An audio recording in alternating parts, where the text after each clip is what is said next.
Chanel was somewhat you, or did you feel like you had nothing in common with the main character? How did that Oh, she was character come very much about? me. She's very much, well, Chanel the characters, she's very wounded. It's like she doesn't know why.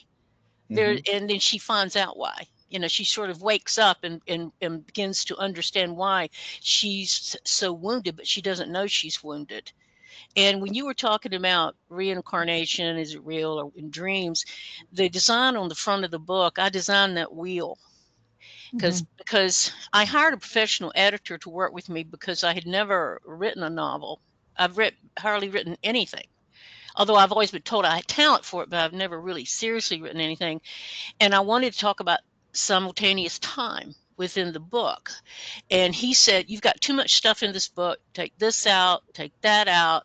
But Hmm. I wanted to get across the idea that reincarnation exists, but only if you can understand that time is simultaneous and all happening at once. Yes. So if you get in touch with your soul, you can connect. If you see that diagram, you can connect with these other lives, but they're ongoing all the time. But Hmm. if you are in that one life, and all your consciousness is in that one life, you can see in front of you, and you know you're connected behind you, and it seems like future and past, but it really is past is the future and the future is the past. So Hmm. I decided to put that diagram on the front to kind of get that idea across. That's So beautiful.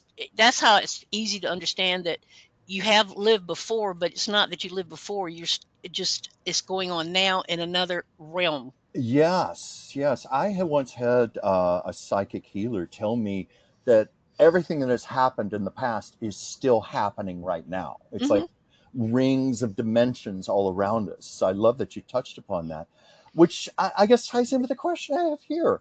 How did you weave together romance, spiritual healing, and fantasy in a way that feels natural? Because it was natural. Yeah. It's hard to say. I mean, like I said, it's based on some true events, some things that really happened.